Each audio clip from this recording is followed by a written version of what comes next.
Writing Matters with Dr. Troy Hicks is a Writable podcast. Find more episodes and subscribe on your favorite platforms. And if you want to learn how to grow great writers, check out Writable.com. In this episode of Writing Matters, we speak with Brad Currie, who is currently the Director of Planning, Research, and Evaluation for the Chester School District in Chester, New Jersey. Brad is an award-winning educator who has spent more than 19 years as a coach, teacher, and administrator.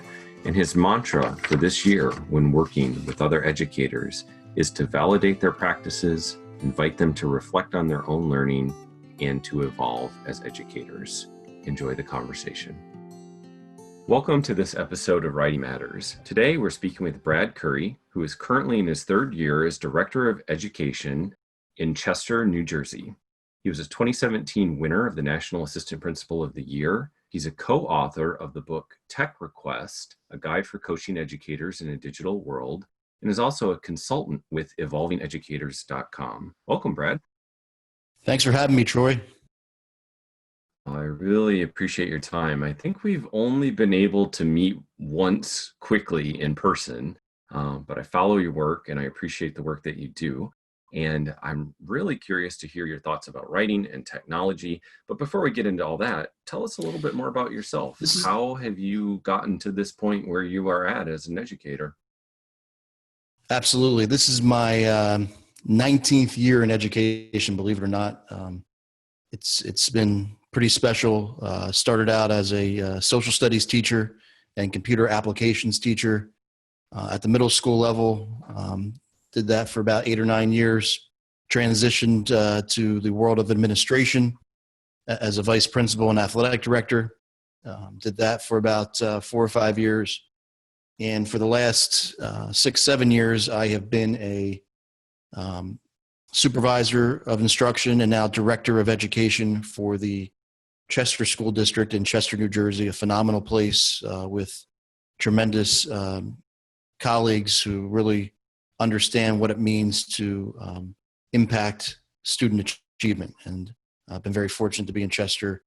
And outside of that work in Chester, I really have a passion for social media, technology, leadership.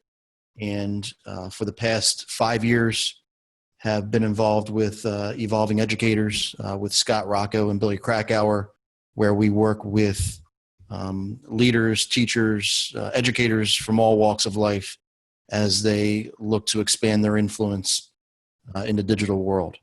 And I've been very fortunate to do that. I've also co-moderated, co-founded a Twitter chat called Sat Chat, which takes place every Saturday morning on Twitter, where hundreds of educators from around the world get together and share best practices about a given topic.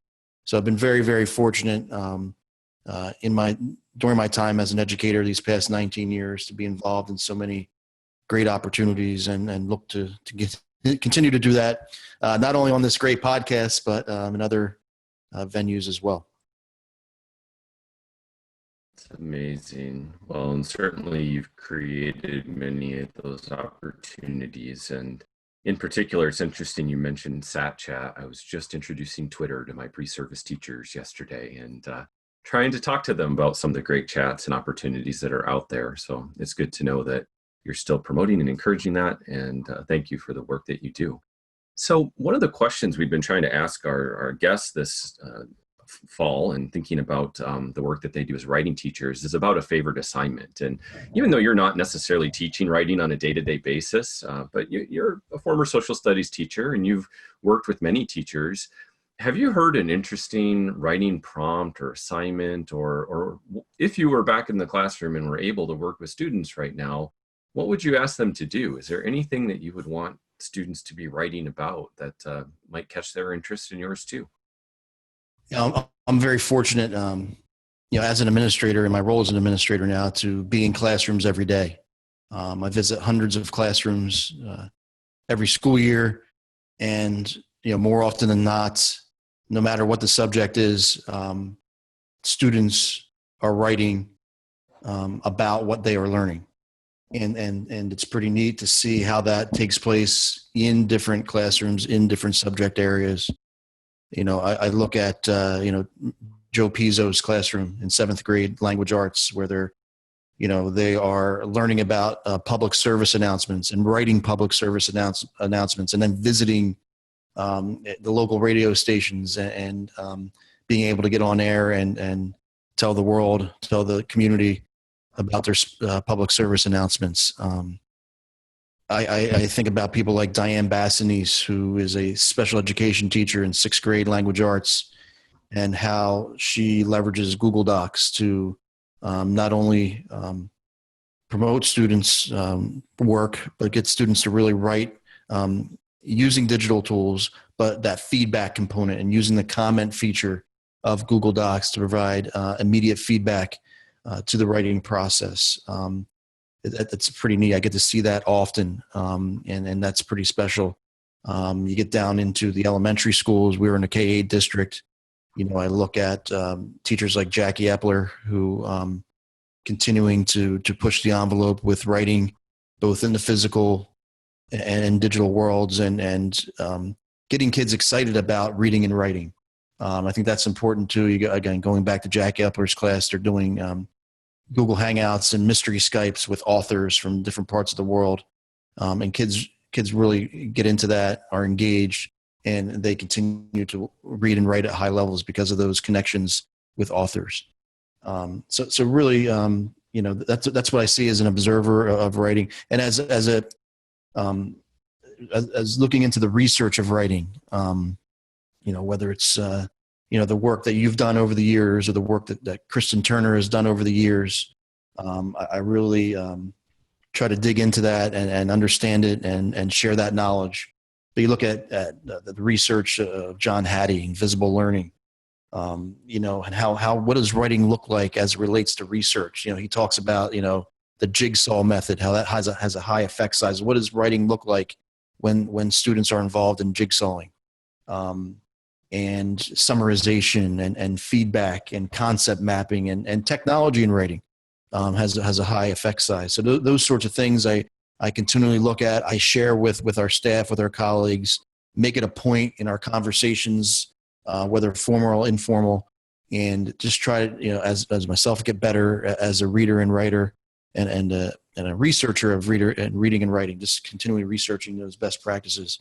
I just really think it's an exciting time in education from a reading and writing standpoint, and what kids are able to do from a student voice perspective, and being able to get their thoughts down in many ways, whether it's voice to text or, receiving feedback from a teacher or from another student. It's just a really cool time. It's amazing. And of the educators you just mentioned, I'm thinking about my own Twitter feed and thinking, yep, yeah. I see them out there. They're participating too.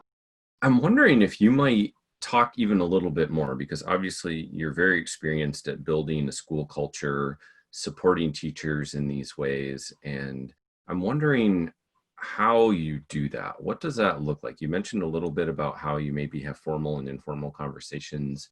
Do you have some other specific strategies, especially as they relate to the teaching of writing and the integration of technology? Are there moves that you make during your faculty meetings or during professional development events? Are there ways that you, as a professional development specialist and leader, really encourage and bring the voice of teachers out? I'd love to hear some particular strategies if you have any to share. Yeah, I really, kind of look at this through the lens of how would I be motivated? How do other people motivate me to be a better person and educator? And it goes back to connections, right? Being able to connect with your colleagues, with those that lead you. And so I really make it a point to, connect with my colleagues, to understand what makes them tick, who they are as people outside of the school setting. I really enjoy talking with people and sharing their stories, sharing their accomplishments. And I think, once people understand that you're on their side, that you're rooting for them, you're able to work together and do bigger and better things. And so that's my number one priority as an educator, as a leader. And then that will trickle down into, faculty meetings and workshops and things. And we have talented people in Chester. There's talented teachers everywhere. I believe every teacher on this planet has something great to share, is doing great things, and people need to know about it. And just because you work with somebody, whether it's at the university level or secondary, elementary, you really don't know what goes on inside of their own classroom. And people need to know about it and understand what is going on, and maybe take an idea or two from their colleague and try to make it their own in their own educational setting to impact student achievement. I really think, at faculty meetings, when I was at the school level and had a hand in faculty meetings, we really tried to make it less about the agenda and more about sharing best practices. And maybe we had the faculty meeting in an actual, group gathering, or maybe it was virtual, that sort of thing. In service days, really try to, again, I'm in classrooms all the time. I see great things. I will mention to my colleagues, hey, would you consider providing a workshop at our next in-service day, and that sort of thing. So just empowering teachers and supporting teachers to share what's going on in their own classrooms with others within their building and their district, and extending that out. You talk about Twitter and social media. We have a large group of my colleagues that are constantly on social media sharing the wonderful things they're doing. And then they get out there and say, all right, I'm sharing, but I can also learn from others from around the world. And so that's how we get better as educators. That's how we can have a voice, and that's how we, support each other and empower each other. Just, connections, and then supporting and promoting and branding and that kind of thing. It's a really cool time here in education. And I really hear echoes across what you're trying to do for educators, and then the way you talked about what educators are doing for their students. So in your practice as an administrator, you are genuinely modeling the types of pedagogy that you would hope to see in their classrooms. Absolutely. That's great. Yeah. And you mentioned a few tools that some of the teachers are using, like Google Docs and creating public service announcements. Are there other digital writing tools that you're seeing out there now that seem to be useful, not only because they're hip and shiny and new, but also because you see teachers using them in innovative ways? What other tools have you seen as you've been visiting classrooms? Yeah, we're very fortunate in Chester. We have instructional coaches, not only for math and literacy, but for technology. We have hybrid positions where they are part of the day teaching computers, or part of the week teaching computers, and then the other part, they are supporting their colleagues with integrating technology. And a few years ago, came across an app that's called the Book Creator app. And originally, it was only available, through iPad, and now it's Chrome enabled. And so last year, I made mention of it in one of my, I think, bulletins I send out on a bi-weekly basis, or I tweeted it out or something. And one of our tech coaches and third grade special education teachers, Melissa Benny, our third grade special education teacher, Jerry Castro, our technology coach at the Bragg Elementary School, got a hold of this app website and said, hey, you know what, we can implement this in our third grade language arts class. And so they collaborated together, they researched it, they planned a unit of study, and they leveraged the power of the Book Creator app to create their own stories. I can't remember about what the subject was or topic was, but it was pretty cool to see that finished product.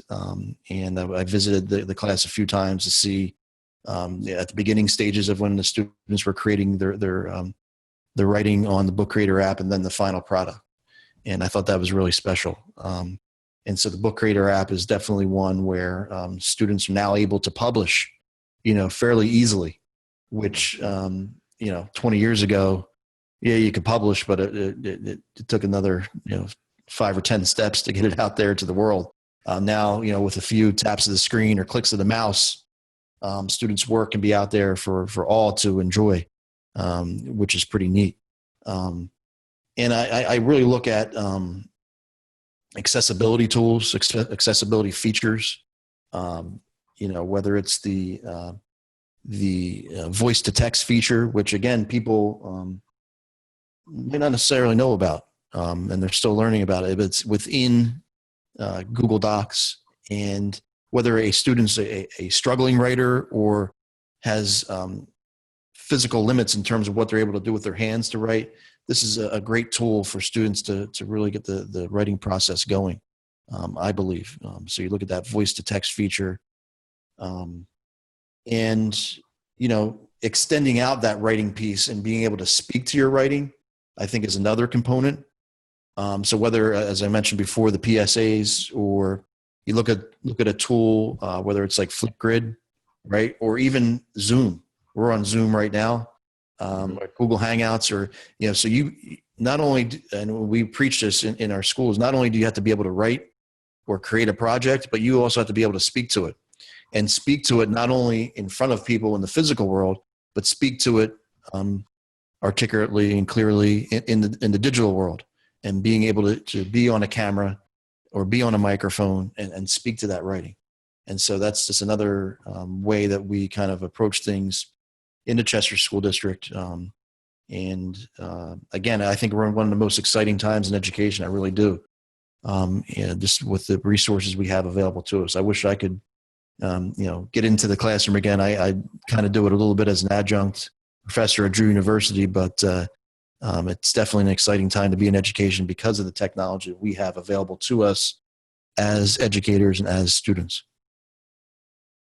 That's amazing. And even just to pick up on some of those themes that you were talking about with accessibility and the inquiry that happens over a sustained period of time, it's one thing to introduce the tool and say, okay, this week we're making our quick books and we're going to publish them on Friday and we're done. But it sounds to me like you're having teachers that are taking their students through multiple levels of revision and inquiry and feedback, and then they're sharing with a broader audience. And so they're using that tool in a very intentional way. It's not just oh, wow, look, we can make a little digital doodad and put it out there. No, we're really trying to express ourselves both in words, in image, through aesthetically pleasing design, and share that in a productive way. That's really smart. I like that. So yeah, speaking to that next kind of idea then, you have written a book and you're trying to think about how to help educators, especially those that are instructional technologists and other types of coaches. Tell us a little bit more about the book and kind of your perspective and what you're trying to bring as a leader of other leaders in education. Yeah, again, it goes back to connections, Troy. I talked about that earlier here in the podcast. I first met Emily Davis. We were both emerging leaders, ASCD emerging leaders in 2014. And I just happened to be sitting next to Emily at this conference. And we began chatting. And at the time, she was working for the New Teacher Center out in California, supporting teachers, mentoring, coaching, what have you. And we were just able to connect and share a common idea about education. And we stayed in touch for many years after that and worked on some projects related to the New Teacher Center. And about a year and a half, 2 years ago, we were on the phone talking and we're saying, hey, you know what, let's write a book. And so we were brainstorming and we were thinking, and we're like, there really isn't much out there. There's a lot out there about coaching, but there's not a lot out there about coaching and technology. And instructional coaches are now tasked with coaching in the digital world. We know that districts are spending millions and millions of dollars on technology, and students are using technology every day. And it's just a really neat time to be in education. So let's Emily was great with technology, with mentoring and coaching. I have a little bit of background as well in that, but more along the lines of technology. And so we kind of put our brains together and developed this book called Tech Request, a guide for supporting educators in the digital world. where it kind of walks educators through, coaches through, what it means to be a coach in the year 2019. And how can you as a coach leverage technology in a way that not only makes yourself as a coach a better coach and educator, but also able to support your colleagues in the digital world, whether your colleague is a school or district leader, a classroom teacher, a child study team member, what have you. How can you help them use technology better each and every day? And we also talk about, things that have nothing to do with technology. We talk about how to have conversations, how to have those difficult conversations with your colleagues when you're seeing things that could improve, or and how do you as a coach evolve as an educator and stay current, because that's what you're tasked with as a coach. You have to stay current. You have to be ahead of the game so that you can come back to your setting and share the great things that are going on in education. We talk about developing plans, developing goals and things for not only classrooms, but schools and districts, and how do you do that as a coach, and include technology in those goals and in those plans. So we walk people through that, the reader through that, and it's pretty neat. We've been able to, this past summer, we had a 2-day instructional coach symposium with NJASCD, which was well attended and well received. This month, next month, I'm going down to Central New Jersey, South Jersey, to work with the Tech Coaches Association for New Jersey and talk about some of the key components in our book. And within my own district, I try to pick the brains of our instructional coaches and share with them strategies and techniques that will help them become better coaches and supporting their colleagues as well. So it's something that we're really proud of, this work, this book, and continue to expand out throughout the state, throughout the country, throughout the world with our work. That's amazing. And again, I hear that ethos of you trying to elevate the skills that people have, build on their strengths, and then also help them engage, like you mentioned, those difficult conversations. I mean, that's part of what it means to be human. And I think when you layer in the teaching aspect and the technology aspect, many teachers, I don't know if insecure is the right word, but we feel like, it's us. We're up on stage and we want to put our best self forward. So to be a tech coach and an instructional coach, those are always difficult conversations, because you're talking about something that people may feel a little worried about, using tech in front of their students, but then also teaching is who we are. And so those are two really complicated places to have a conversation about teaching with people. So I'm glad that you're out there helping other instructional technologists figure out how to do that. Yeah, it's all about taking risks, and people need to understand. I really try to do this in Chester. Like, it's take a risk. And if it doesn't work, it's okay. I mean, really, it's okay if it doesn't work. Yeah. And we go back to the drawing board and we figure something else out. But more often than not, it does work. And if it doesn't work, it's a minor thing and you figured it out and you adjust and you move on. And so it's all, it's really about taking risks. Right. Well, and I wonder for you, I know this has been for me in my teaching, is that I often now will tell students, like, we're going to try something today. I don't quite know if this is going to work. Here's what I hope is going to happen using this technology, but it's new for me and it's going to be new for you. So let's give it a try. Here's how I've done it in the past, but I'm going to try something new. And I feel that most people are starting to warm up to that idea that the teacher doesn't need to be the be all end all expert in the front of the room, but that they can learn with, which I think is pretty important. So with that, like, if you had to boil it down to like one little Twitter-sized nugget of advice, what have you been saying a lot here at the beginning of the school year? What are the words of encouragement and support that you are typically offering educators here, especially as we enter the new school year? Absolutely. The focus of this school year is to kind of validate the great things that you're doing as an educator, reflect on what you're doing currently as an educator, and then evolve, and I was joking. I actually gave the opening keynote at our opening day in service. My superintendent approached me 5 or 6 months ago and said, "Hey, you should do it." Typically you bring somebody in, Sure. and I'm tasked with that, and I enjoy finding great people to bring into our. I said, "All right, I'll do it." And so anyway, and that was the message of my brief keynote, was that we need to celebrate and validate what you do as educators, because I'm in your classrooms all the time. I see the great things that are going on. But I also want you to reflect on what you do, and I also want you to evolve. Status quo is not an option. We need to be better every day, better than we were the day before. And we're really trying to focus on the research.